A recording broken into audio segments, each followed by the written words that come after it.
Hello, I'm Kyle Bratch from Chaparral Motorsports, and welcome to this Motorcycle Tire 101. As you can see, we have an array of tires. We have tires for street bike riders, tires for dirt bike riders, 50-50 tires.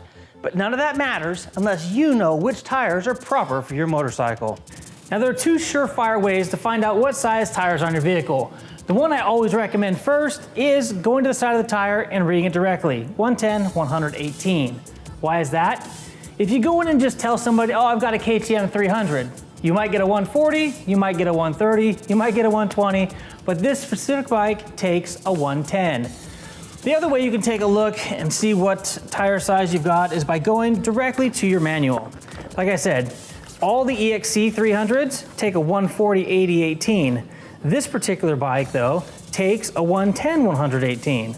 Again, the user manual is going to be a great way in order to find out what size your OEM bike came with from the factory.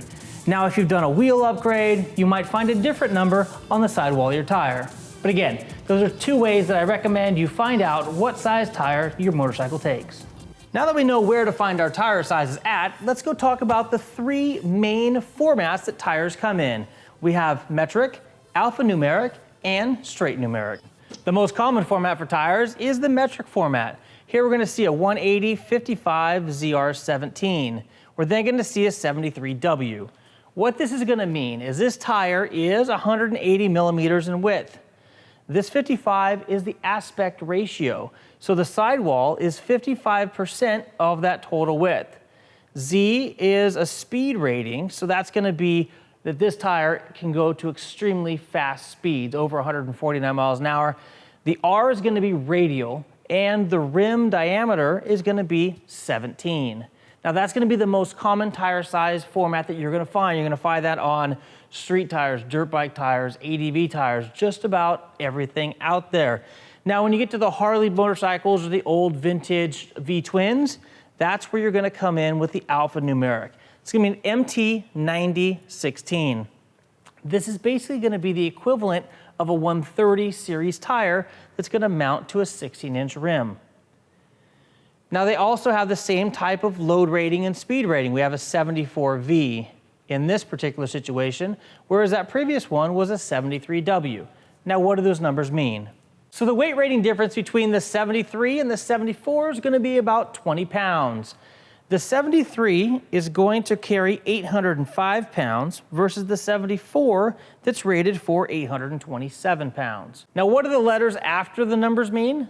Well, the W is going to mean this tire can travel upwards of 168 miles an hour as its max speed, whereas the V is going to limit this tire to 149 miles an hour. So moving on over to this numeric only tire, these are going to be on vintage motorcycles and sidecars. That's the main place you're going to see these tires.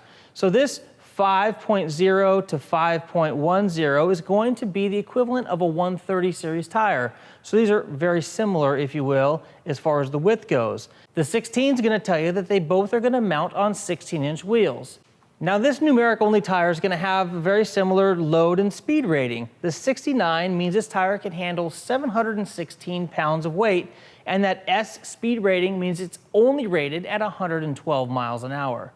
Again, these are meant for vintage motorcycles and sidecars, so these vehicles don't typically travel that fast. This tire is going to be perfect for those applications. But that, in a nutshell, are the three different types of tire sizes that you can expect to see while walking through the tire rack. Now, moving on to the next most popular question.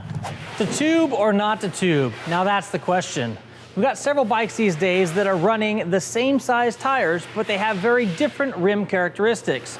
We've got the KTM 1090, 1190, 1290s that are running tubeless tires. Same with the BMWs. And then you've got the Africa Twin that has tube type tires. Now, there are lots of different tires out there, and the tire itself is going to tell you whether it's a tube type tire, like this one here, or if it's a tubeless tire. Now, 100% of the time, if it is a tube type tire, you must run a tube in it in order to be able to get proper air sealant inside the tire. That means this tire will not hold air by itself. Now, conversely, if you run a rim that fits this particular tire right here, and your bike does have tubes, well, this is a tubeless tire. This tire was meant to fit on a motorcycle that accepted tubeless tires. But if your particular motorcycle takes a tube, by all means, you can run this tire on your motorcycle as long as you fit a tube into this tire. So whether a tire is tubed or tubeless, it really depends on your wheel setup. Is your wheel set up to accept the tube, or is it a tubeless wheel? That's really gonna be the main difference. We've got tires for both styles of rims. And again, if it's a tubeless tire, you've got to run a tube in it regardless of what type of rim you have. Now, if you like this tire and you have a tubed type rim, go ahead and throw it on your motorcycle. Just make sure you fit a tube while doing that installation. Now that we solved the tube versus tubeless conundrum, now let's take a look at off-road use only versus DOT. With the inception of all the 450s, 525s, KTM 500 EXCs, all these plated motorcycles that are looking to get optimum off-road traction, but still be able to ride their motorcycles on the street. Now we have solutions for situations like that. It used to be that a DOT tire was a really hard compound, a really hard knob, and they were great for running on the pavement, but they really didn't do that great off-road in super technical situations. This Arena hybrid tire from Motos is an amazing tire, but it is for off-road use only. Actually, it's the Arena hybrid, so technically you're gonna be using this thing inside an arena. Now, if you're looking for something to travel down the pavement, this Extreme Hybrid here is DOT approved. Now, this tire being a DOT approved tire that still is a gummy BFM compound, this thing will stick to just about anything. So as we can see on this DOT rated tire, we have a load rating of 68 and a speed rating of M. That means you're gonna be able to carry about 680 pounds on this tire, and it has a max speed on highway of 81 miles an hour. So the DOT rating on this tire with the gummy BFM compound and the fact that it's rated for a load rating of over 600 pounds and a top speed of 81 miles an hour, we're looking at the unicorn of tires here for the hardcore dual sporter. Now, stepping over to this corner of the warehouse, I want to talk about bias ply versus radial. Now, these two tires are pretty close in size. Obviously, they're an inch off in diameter, but this is a 180/65 B16. This year we have a 180/60 ZR17. The construction of these tires is very, very different. Bias ply tires were the original tires that came on our motorcycles way back in the day. It wasn't until the 80s that limited selections of radial tires began to hit the market. The biggest difference between a bias ply tire and a radial tire is going to be how they're constructed. With a bias ply tire, you're going to have those beads starting from the bead here, coming all the way up and over to the other bead. They're going to alternate layer by layer. What that means is this sidewall is going to have all of the layers of the belt going all the way across. It's gonna make this sidewall super, super stiff and able to handle lots of weight. These thick sidewalls on this tire are gonna be great for large capacity motorcycles that carry big loads. This particular tire has a load rating over 1,000 pounds. Now, conversely, we have the radial tire. This really came to the market when sport bike guys wanted a more high performance tire, a tire that would cool down quicker and be able to handle higher speeds. And that's what we have here. With a radial tire like this, the belts are gonna go from just one side of the tread area to the other. They do not come down the sidewall like you're gonna find on a bias ply tire. That's gonna mean that the sidewall of the tire is gonna be very flexible. You're gonna get lots of cushion. This tire is going to dissipate heat much, much quicker than a bias ply tire. So with manufacturers going to a radial construction tire, this allowed them to do two things. Number one, it could dissipate heat much quicker, so the tire stayed cooler and potentially could last longer. The second thing they did was they reduced the amount of weight that this tire carried compared to its elder brethren. A very common question that we get from sport bike riders, adventure riders, and dirt bike riders alike, even the cruiser rider: can I put a wider tire on the back of my motorcycle? Now, traditionally, like when the ZX12 came out, it had a 200 series rear tire. So guys on those smaller displacement bikes are wondering if they could put a 200 series tire on their bike that came with a 180. The same thing happened when BMW launched their new liquid-cooled R1200 GS. Came with a 170 series tire, and all the earlier models were a 150.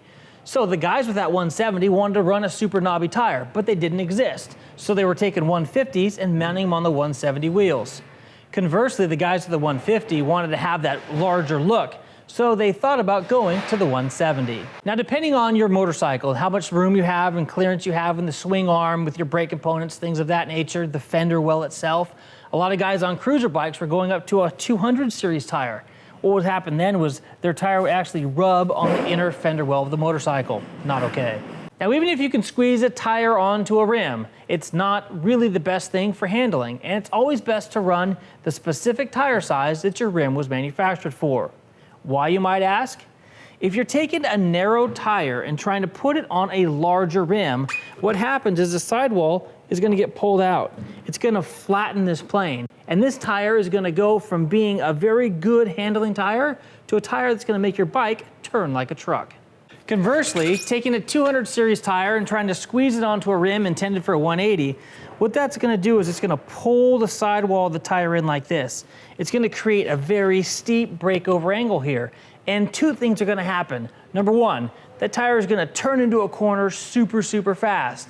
And number two, you're going to have much less tread on the ground. Your contact patch will actually diminish by putting a larger tire on a skinnier rim. So the tire width that your motorcycle takes is dictated by the size of rim that the factory put on your bike. So make sure you take a look at your bike specs or the specs of the wheels that you're currently running on your bike. Now, off to the next topic.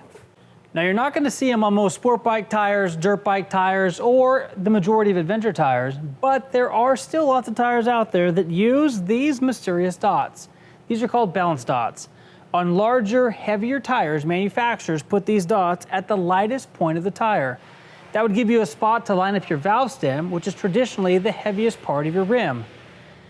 By aligning the lightest part of the tire with the heaviest part of your rim, you're going to be able to use less weight in order to get that perfect balance. Now, let's talk tubes. Now, here in front of us, we have an array of tubes. Now, as you can see, not all tubes are created equal. There's lots of different variables when looking at finding the perfect tube for your application. The first thing we need to take a look at is, where is your valve stem located? On most wheels, the valve stem is right in the center of the wheel, but in certain circumstances, it is offset. So for example, this valve stem here is shifted to the side of the wheel, which makes accessing it much more easy. A lot of big cruisers, Harley Davidsons, and BMWs have side-mounted valve stems. Now, when looking at a traditional center mount valve stem, there are lots of different options as well. There's rubber valve stems, there's metal valve stems, there are 90-degree valve stems. In the dirt bike world, the most common is going to be the TR4, and that's going to be this guy right here. You're going to have a metal valve stem with 2 nuts and your valve stem cap.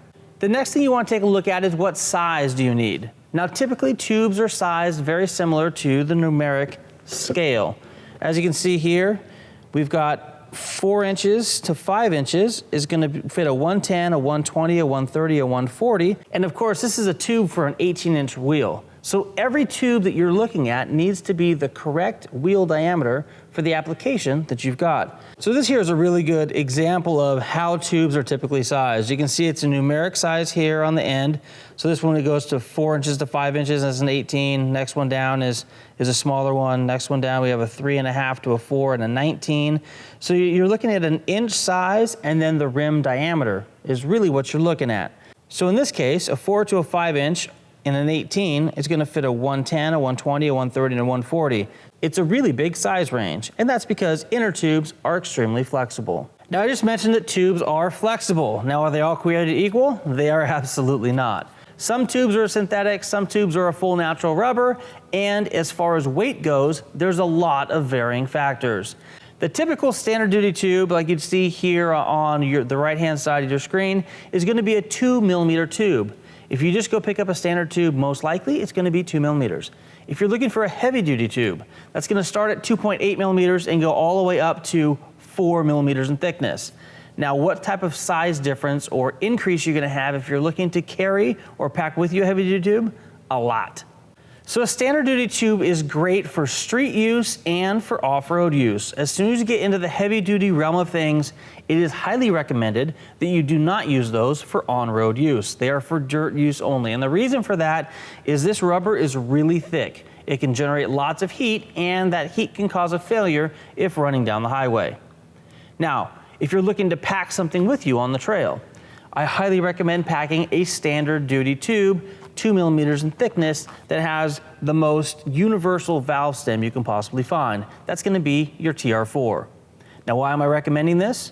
These 3 tubes are basically the same size on our table. This is a 2 millimeter, this is a 3 millimeter, and this is a 4 millimeter uber duty tube. This thing is ridiculous. It's an Uber duty tube for motos. Now this thing is a lifesaver. I've been running this in my 950 Super Enduro for about the last 4 years or so and have not ever gotten a pinch flat. I've checked my tire pressure out there in the backcountry and I've been down to about 3 PSI at the lowest, and this thing still hammers rock gardens and does an amazing job, and I've never gotten a pinch flat on it. Cross my fingers. Now, of course, the next video you're gonna see is me out in the desert changing a tire because I got a pinch flat, and that's not gonna be any good. But this is a 4mm thick tube. I do not carry this with me as my backup or my spare. What I do have is an IRC standard duty with a TR4. Once again, these 3 tubes fit the same size wheels, but 2mm, 3mm, and 4mm in thickness is a huge difference in weight and size. So when you're carrying a tube with you off-road as a spare, absolutely take this guy here. Now, do you need to carry a front and a rear tube with you? You absolutely do not. So I typically carry with me a front tube only. And the reason for that is you can jam a front tube into the space of a rear wheel and you can get it to work. The problem is you can't take, say, an 18-inch rear tube and stretch that over a 21-inch wheel. And then again, the amount of material that's in that larger rear wheel doesn't fit into the cavity of that front tire. So it doesn't work out. Now a front tube conversely can slip over that 18-inch rear wheel or the smaller rear wheel, and it has enough air holding capacity to be able to give you enough air pressure in that rear tire in order to get you to where you need to go in order to get the proper setup put back on your vehicle. If you're looking to put new tubes on your motorcycle, oh, there's a good question. Do I need to replace my tube every time I do a tire change? On a street motorcycle, I say absolutely. Why is that? Well, these tubes go through hell inside your tire. They heat up, they cool down, they have extended long periods of time on the highway at a very high temperature. And heaven forbid, you wouldn't want to swap out, put a brand new tire on your bike that you're not expecting to touch again for another 10,000 miles. And 1,000 miles down the road, the tube fails. It's not a good situation. They're only a couple bucks, throw them in and have that peace of mind knowing that you have a completely fresh setup. Now on a dirt bike, it's a little bit different. We put way less miles on the dirt bikes than we do on the street bikes. The temperatures that the tubes run are dramatically lower. If you take it out, inspect it, and it looks good, I typically run the same tube in my dirt bikes, probably 2 or 3 tire changes, and then I just throw another one in there just for the fun of it. And then I take that old tube and I usually take that with me on the road as my backup. And there you go. That's a quick rundown on tubes. Make sure that your valve stem is in the correct orientation. Make sure it's the right style of valve stem for your bike. Make sure that the tube is the right size for your tire wheel combo. And then make sure you're choosing the proper thickness for your application. A standard 2mm tube is great for on-road purposes, and the heavy duty or uber heavy duty or extra heavy duty tubes are best saved for off-road. And there we have it, Motorcycle Tires 101. Now there's probably a couple things that we missed because there's so much information when it comes to motorcycle tires. Getting the right tire, getting the right fit, tubes, tubeless. There's so many things to go over, and I hope that this video has helped clarify any questions that you have on motorcycle tires. If you were watching this video and had a question pop up, please leave us a comment below. We'd love to hear what that question is, and we'll get back to you immediately. Thank you for watching. Please like and subscribe to this video so you can stay in touch with us as we create more videos just like this one. I'm Kyle from Chaparral Motorsports. Thanks for joining us. Until next time, take care and ride safe.